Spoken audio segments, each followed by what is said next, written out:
European smaller companies have been strong as we've gone towards the year end, mainly because the people have got more confident about the economy stabilising and hopeful of some sort of trade deal, not a major trade deal between China and the US. And as a reminder, Europe's very geared into global trade.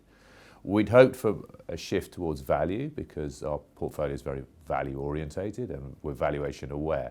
That hasn't really happened, though despite that, the portfolio of the trust has actually performed well, but very much for stock-specific reasons.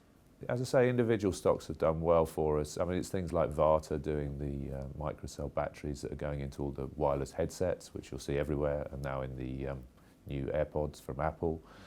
Semiconductor companies like Soitec.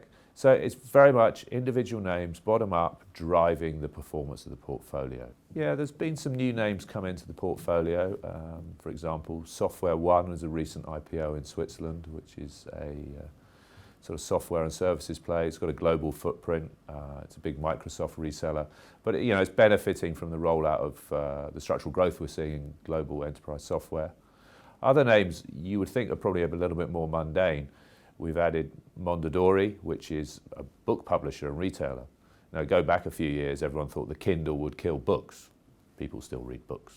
And they've got rid of the sort of less profitable magazines. And now it's a company chucking off healthy amounts of cash flow.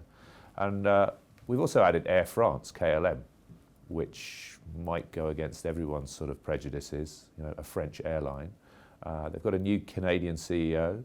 We've got more supportive unions, and we've got a strategy in place. And so we're actually pretty keen on Air France. As we move into next year, it's very much, does the economy stabilise? And the economic data is improving, whether it's purchasing managers index or money supply data. It all indicates to an economy not sort of going off to the moon and rocketing off, but actually sort of picking up slightly. And that will benefit Europe. And Europe has been out of favour. The valuations are more attractive than the US. And we see a great deal of opportunities in the smaller company space.